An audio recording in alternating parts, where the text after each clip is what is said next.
Ia terdiri atas budaya, bahasa, agama, adat istiadat. Jadi atas dasar apa kita dijajah oleh bangsa lain? Kembali lagi ke saya, Sisi Nana Dersa. Agar kalian bisa mengetahui ceritanya, tonton sampai akhir video ini. Awali di Jawa Timur tahun 1912 di rumah Raden Suekmi Sudarjo dan istrinya Indah Ayu Nyumanrai, dan ketika malam hari dan disertai dengan petir, ayah dan ibu Kusono merawat Kusono yang sedang sakit-sakitan. Di sini panasnya Kusono tidak turun selama 2 bulan, sedangkan ayahnya selalu melakukan ikhtiar berharap dengan berbaring di bawah tempat tidur Kusono, berharap penyakit Kusono pindah kepada ayahnya. Pada hari yang telah ditentukan, ketika Kusono berumur 11 tahun, Sukami melakukan penyucian anaknya, yaitu dengan menggantikan anaknya yang tadinya Kusono, kini menjadi Sukarno, yang katanya terinspirasi dari kesatriaan, Adipati Karno. Sukarno berumur 18 tahun, dia pernah mencintai anak seorang Belanda yang bernama Mian, karena Sukarno benar-benar nekat melamar untuk menjadi istrinya. Waktu memasuki halaman rumahnya, Sukarno menjadi gugup karena belum pernah sekalipun bertamu ke rumah orang Belanda yang sangat mewah. Namun sayangnya Sukarno diusir dengan cara tidak hormat. Singkatnya, pada umur 24 tahun harapan bapaknya terpenuhi. Di umur 24 tahun Soekarno berhasil menguncang podium. Soekarno berteriak. Akibat hal itu, Soekarno penjara di Menkui di Bandung pada tahun 1929. Soekarno dituduh menghasut dan memberontak seperti komunis. Namun keberanian Soekarno tidak pernah padam. Dia makin bersikeras untuk menggugat pada saat di Gedung Lengrat di Bandung pada tahun 1930. Namun sialnya lagi-lagi dia divonis selama 4 tahun penjara. Karena itu dia dianggap kontroversi. 2 tahun kemudian Soekarno dibebaskan dan kembali berpolitik pada tahun 1934. Dengan seledonya yang terkenal, mereka menggugat Soekarno, ditangkap dan dibuang ke Ende. Selama 4 tahun di Ende bersama istrinya yang bernama Inggit dan ketiga anak angkatnya. Soekarno dipindahkan ke Bengkulu karena penyakit malaria. Di kota itu Soekarno beristirahat dari politik karena dia menyukai perempuan yang bernama Fatmawati. Padahal saat itu Soekarno masih menjadi suami Inggit, yaitu perempuan yang lebih tua dari Soekarno, yang menjadi perisai baginya dikala dipenjara ataupun dibuang. Inggit sendiri dia harus rela suaminya jatuh cinta pada gadis lain. Di tengah ambang keluarganya yang hancur, Jepang datang untuk memulai peperangan di Asia Timur. Pada tahun 1940, Jepang mendatangi kesepakatan 3 negara poros bersama Jerman dan Italia.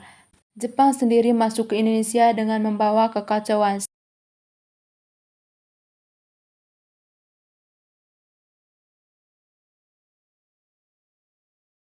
Sedangkan Soekarno pergi ke rumah Fatmawati. Namun bukan Fatma yang ia temukan, melainkan kejutkan dengan kata dari ayah dari Fatmawati. Ia berkata bahwa Soekarno harus pergi karena Jepang kembali ke Balikpapan, Sumatera Barat. Lalu datanglah seorang anak angkat dari Soekarno. Dia menyampaikan bahwa Inggit istrinya dan Kartika anak angkatnya dibawa oleh Belanda. Lalu salah satu orang Belanda menyampaikan ingin membawa Soekarno dan keluarganya ke Australia karena Jepang membutuhkan Soekarno. Namun sebelum keberangkatan, seorang suruhan Jepang bagian dari divisi propaganda Nippon, dia mendatangi Soekarno dan meminta untuk bekerja sama untuk mendukung Nippon karena mereka ingin menghadapi Perang Asia Timur. Pada awalnya Soekarno tidak menyetujui. Pada akhirnya Soekarno menyetujui kerjasama tersebut karena beberapa alasan. Di suatu malam hari, tentara Nippon membuat kekacauan dan menculik para gadis-gadis pribumi, dan salah satu orang tua tersebut mengadu ke Insinyur Soekarno. Harinya Soekarno pun bermusyawarah untuk membuat kebijakan kelompok Muhammadiyah untuk mendatangkan pelacur ke tentara Nippon. Namun di sini kelompok Muhammadiyah menentang adanya kebijakan tersebut. Mereka beranggap bahwa lalu Soekarno menjawab, tentara Nippon akan mengambil anak gadis kalian. Serentak mereka semua berkata, kita akan angkat senjata untuk melawan mereka. Lalu salah satu dari mereka mengajukan pendapat, senjata apapun tidak dapat mengalahkan mereka. Nippon akan membantai dengan muda, perempuan, atau anak-anak kita. Bahkan orang tua akan habis dibantai. Malam pun tiba, kebijakan tersebut terlaksana. Lalu seorang utusan dari Jepang menghampiri Soekarno dan memuji ide-ide yang berlian. Ia menyampaikan perintah dari Jenderal Imamura di Jawa untuk membawa Soekarno ke Jakarta. Soekarno dan keluarganya dibawa ke Jakarta pada tanggal 9 Juni 1942 dengan kapal Bragos. Kedatangan Soekarno disambut oleh Anwar Soekarno Sudoro, Asmarandiratna Dijone, dan Muhammad Hatta. Sejak Jepang masuk Batavia atau Jakarta pada tanggal 5 Maret 1942, mereka melancarkan propaganda 3A, Nippon Cahaya Asia, Pelindung Asia, dan Pemimpin Asia. Di suatu daerah Menteng di Jakarta, lebih tepatnya di rumah Muhammad Hatta, Soekarno dan Syahrir berdebat dalam kerjasama Nippon dan tujuan untuk menghindari rakyat Indonesia dari kekejaman Nippon dan untuk mencapai kedaulatan rakyat. Sedangkan di rumahnya Fatmawati, Soekarno mengirim sebuah surat. Ia lalu membuka isi amplop itu dan kalung terjatuh dari amplop tersebut. Hal itu merupakan pertanda bahwa Soekarno serius ingin melamar Fatmawati. Di Istana Gubernur Jenderal, rumah dinas Letnan Jenderal Imamura Histohi. Saat itu hanya kesepakatan untuk melindungi pandangan masing-masing. Nippon melindungi dan berupaya memenangkan perang di Asia Timur. Bangsan Timur, Jakarta, Soekarno menuju Stasiun Gubeng, Surabaya untuk menunjukkan kerjasamanya Daini Nippon kepada seluruh masyarakat Surabaya, yaitu dengan tujuan menuju kemerdekaan Indonesia. Namun, tiga pria pribumi melihat aksi Soekarno dan Muhammad Hatta tidak menyetujui kerjasama tersebut. Lalu tiga pemuda tersebut meyakinkan pada pemuda lainnya untuk tidak terjebak sebuah propaganda Nippon dan beranggap negeri Indonesia tidak boleh jatuh ke tangan fasis. Waktu di kampungnya, Soekarno mengungkapkan isi hatinya pada Inggit, istrinya, saat itu bahwa ia ingin melamar Fatmawati. Singkatnya, Soekarno menceraikan Inggit karena Inggit tidak dapat memberikan keturunan kepada Soekarno. Setelah hal tersebut, Fatmawati menikah dengan Soekarno. Ia mendapatkan keturunan seorang putra laki-laki. Untuk beberapa bulan setelah itu, datanglah Gatot, teman Soekarno, Bikan, yaitu teman seperjuangan Gatot. Pada saat berbincang-bincang, Gatot memberikan nyusul untuk menyerang kepada para pemuda seperti Wekano untuk mengambil hati rakyat. Namun sialnya tidak sesuai harapan. Ternyata tentara Jepang mengambil dan menangkap orang-orang Indonesia itu dengan cara paksa dan kekerasan. Scherer yang melihat hal itu sangatlah marah pada Hatta. Setiap malam Soekarno selalu mendapatkan selembar kertas di bawah pintu rumahnya atau lemparan batu ke kacanya yang dilapisi kertas. Di dalam kertas itu berisi tulisan hujatan yang dikirim oleh masyarakat atau pemuda setempat yang tidak setuju dengan apa yang dilakukan oleh Soekarno. Namun apa yang telah dilakukan adalah untuk meraih kemerdekaan Indonesia. Di lain sisi, dalam kehidupan keluarga Soekarno, Tribu, yaitu anak angkat dari Inggit, pergi dari rumah dengan memberikan surat kepada Soekarno. Dia selalu mengenang foto Inggit ibunya. Merasa dibandingkan dengan Inggit, Fatma membakar foto yang selalu dikenang oleh Rivo. Mengenang kejadian tersebut membuat Rivo tidak tertahan lagi hidup bersama Soekarno dan Fatmawati. Ketika di lapangan Serdadu, dia bekerja paksa atau sebutan Romusa. Di sana Soekarno terbilang dalamnya ia melihat orang-orang dari negaranya sendiri diperlakukan seperti binatang. Di sisi lain, tentara Jepang memaksa dari kalangan Muhammadiyah untuk keluar dari Masjid Mustafa untuk dikumpulkan di sebuah tempat, yang kemudian mereka disuruh melakukan penghormatan pada bendera Jepang. Sedangkan Soekarno dan Hatta sedang terdiam, membisu kebingungan dengan kondisi Indonesia. Lalu datanglah salah satu utusan dari atasan Jepang. Dia memberitahukan bahwa Jenderal Hara tidak dapat datang. Lalu dia memberikan surat dari Yato atau ucapan terima kasih pada Soekarno. Diizinkan untuk mengibarkan bendera merah putih dan menyanyikan lagu Indonesia Raya. Namun dengan satu syarat, yaitu hanya di Pulau Jawa. Di tanggal 8 September 1944, Bendera merah putih dikibarkan untuk pertama kalinya sejak penduduk Jepang. Sedangkan Laksa Maeda, yaitu pejabat penghubung Angkatan Darat dan Laut Nippon. Singkatnya, Soekarno dan Hatta datang ke rumah dinas Laksa Maeda. Laksa Maeda menyampaikan Soekarno dan Hatta untuk memikirkan bentuk negara sebelum Tenaker memberikan kemerdekaan pada Indonesia. Maeda sendiri menyerahkan bentuk negara Indonesia adalah kerajaan, karena dengan kerajaan bentuk negara akan lebih mudah bekerja sama dengan Daipon. Di sini Soekarno menjadi raja dan Hatta menjadi perdana menteri. Namun Soekarno meminta untuk membicarakan kepada Hatta.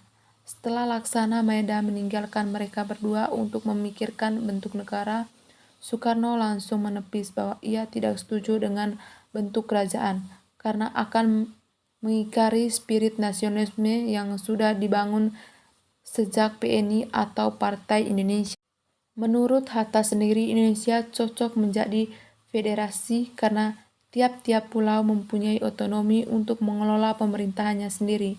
Tetapi Hatta juga tidak setuju karena banyaknya perbedaan tiap pulau yang terdapat di Indonesia. Lalu perselisihan itu direncanakan oleh Soekarno di sebuah badan yang bisa membahas itu semua. Waktu pulang ke rumah Soekarno dihadang oleh pemuda-pemuda Indonesia. Mereka menyampaikan bahwa Nippon telah kalah di Filipina.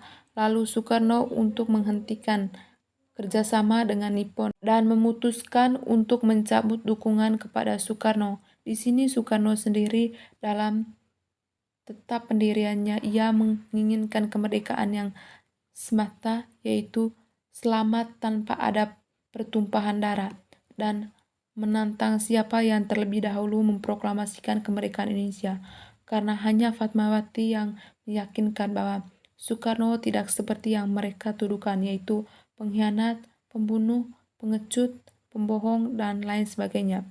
Soekarno berjanji tidak akan mengecewakan rakyatnya atau Fatmawati istrinya. Singkat ceritanya, di gedung Volksreset 1 Juni 1945, sidang BPU PKI merumuskan dasar negara. Dalam sidang tersebut hanya perdebatan yang muncul. Bahkan ada yang berpendapat bahwa dasar negara Indonesia adalah syarat Islam karena mayoritas Islam di Indonesia. Di sana ada yang menyetujui dan ada juga yang menentang.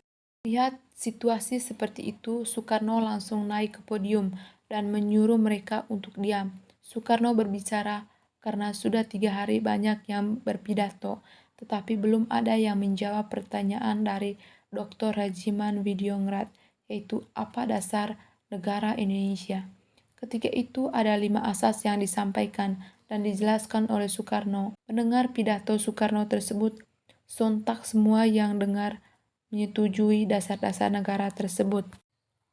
Maka pada tanggal 1 Juni ditetapkan sebagai hari lahir Pancasila. Ketika di Saigon, Vietnam, lebih tepatnya di kantor Marsekal Dreichi, Panglima tertinggi Jepang di Asia Tenggara. Di sana Soekarno dan Hatta mendapatkan kegembiraan, yaitu kebebasan dari Jepang untuk seluruh pulau yang ada di Indonesia pada tanggal 12 Agustus 1945. Dan hari itu juga bertepatan dengan hari-hari ulang tahun Hatta sebagai sahabat Soekarno sendiri, atau bahkan hadiah terhebat seumur hidup adalah kemerdekaan Indonesia. Pada malam harinya, Syahrir memberikan kabar gembira pada Soekarno dan Hatta bahwa Hiroshima dan Nagasaki telah dibom dan Nippon telah kalah. Ia memberikan usulan harus menolak kemerdekaan dari Nippon dan harus memproklamasikan kemerdekaan sendiri. Malam harinya, kaum-kaum muda pergi ke tempat Soekarno, mendesak segera agar memproklamasikan kemerdekaan Indonesia. Kaum muda membuat barisan pelopor dan kaum Heiho pun sudah siap untuk menyerang Jepang jika mereka menghalangi proses proklamasi, kata salah satu dari mereka. Namun di sini Soekarno tetap menunggu sidang PPKI karena itu merupakan jalan yang aman. Pada waktu itu datanglah Hatta atau pendukung untuk tidak gegabah. Pada tanggal 16 Agustus 1945, kaum muda menculik Soekarno dan keluarganya beserta Hatta ke Rengas Dengklok untuk ke rumah petani Tionghoa yang bernama Kejiao Kie Siong. Pada waktu itu datanglah juga seorang utusan muda dari Syahrir yaitu Subarjo untuk membawa Soekarno dan Hatta ke Jakarta, lalu menyampaikan bahwa Kaisar Hiro telah menyerahkan kekuasaan kepada tentara sekutu serta meyakini Nippon telah habis. Seketika itu, Soekarno dan Hatta pergi ke Jakarta. Mendengar hal itu, Jepang tidak menginginkan Indonesia merdeka. Ini akan menghalangi Indonesia. Mereka mengingkari janji untuk kemerdekaan Indonesia. Namun di sisi lain, Laksana Maeda sangat baik. Ia memberikan kesepakatan menjamin keselamatan untuk Soekarno-Hatta berata kaum tua dan muda. Waktu berkumpul untuk menyiapkan proklamasi yang ingin diproklamasikan untuk kemerdekaan Indonesia. Pada saat itu, hanya ada Soekarno dan Subarjo yang menyusun proklamasi, sedangkan Syahrir mengetik proklamasi itu. Selesai disusun, di samping itu Fatmawati menjahit bendera merah putih untuk dikibarkan ketika kemerdekaan Indonesia. Dan hari yang ditunggukan oleh masyarakat Indonesia yaitu pada 17 Agustus 1945, berita tentang kemerdekaan Indonesia akan diproklamasikan pada jam 10 pagi akan disebarkan. Kaum muda maupun kaum tua sangat antusias dalam menjalankan kemerdekaan Indonesia. Begitu juga seluruh rakyat Indonesia telah berkumpul dan menyaksikan proklamasi Indonesia. Bertepatan pada jam 10 pagi, Soekarno membaca proklamasi dengan saksikan seluruh rakyat Indonesia. Dan demikianlah Indonesia merdeka dari penjajahan negara lain.